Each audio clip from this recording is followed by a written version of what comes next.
Здравствуйте, вы смотрите обзор чрезвычайных происшествий, в студии Юрий Осипов. Водитель погиб при опрокидывании грузовика ГАЗ-66 в Аймиконском районе. Об этом сообщает Управление ГИБДД Республики. Трагедия произошла на переправе через ручей. 52-летний мужчина не справился с управлением и опрокинул машину на бок. Как передает ведомство, сообщение о том, что в лесу лежит опрокинутый грузовик, поступило в дежурную часть 14 сентября около 9 часов вечера по местному времени. Водитель от полученных травм скончался на месте. Двое мужчин, находившихся в салоне авто, не пострадали.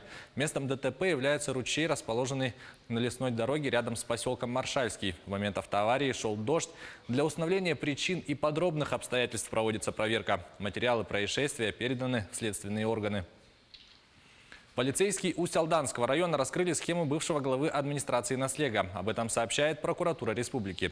Так, местную жительницу осудили за хищение с использованием служебного положения и 22 эпизодах служебного подлога. В частности, следствие установило, что подсудимая, когда еще занимала должность главы администрации Наслега, предлагала знакомым предпринимателям заключать договоры на различные подрядные работы и не выполнять их, а полученные деньги передавать ей.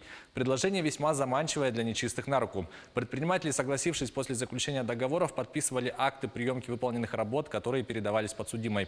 Она, в свою очередь, их подписывала от имени администрации Наслега и обеспечивала проведение оплаты из средств бюджета. Действуя подобным образом, она вывела из бюджета более 600 тысяч рублей. Ее приговорили к 4 годам условно с испытательным сроком на 2. Суд учел положительные характеризующие материалы, отсутствие судимости и пожилой возраст подсудимой. Однако прокуратурой района в суд предъявлено исковое заявление о взыскании с осужденной причиненного преступлением ущерба, которое находится на рассмотрении и контроле. Целью вора могут стать самые неожиданные вещи. Так, в Аймиконском районе полицейские расследовали кражу плафонов. С необычным заявлением о пропаже плафонов из 2 подъездов многоквартирного дома в дежурную часть обратились представители строительной компании. Неизвестный похитил 30 плафонов. Сотрудники уголовного розыска установили, что к краже причастен ранее судимый за разбой 56-летний мужчина. Выяснилось, что он работает электриком, поэтому ему не составило труда открутить все плафоны. Злоумышленник пояснил, что похищенное он продал. Теперь ему грозит 2 года лишения свободы. Трое индонезийских студентов разработали технологию, которая поможет спасателям искать людей под завалами в случае природных катастроф. Устройство получило название Deuterions, рассказывает Артем Сторонов. Это устройство размером с кредитную карту однажды может спасти вам жизнь. Его разработали трое студентов из Индонезии. Предназначено оно для поиска людей под завалами после природных катастроф, например, цунами или землетрясений. Устройство под названием Deuterions испускает высокочастотный сигнал, который поможет сотрудникам экстренных служб найти пропавших без вести. Для этого им нужно лишь установить на смартфон приложение, и на экране высветится расстояние до каждого пострадавшего.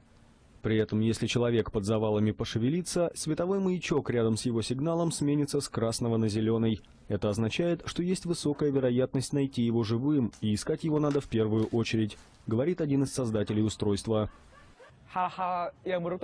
Если человек находится под завалами слишком долго, с ним может произойти все, что угодно. Его ноги или руки, возможно, придется ампутировать. У него может закончиться кислород. Вариантов множество.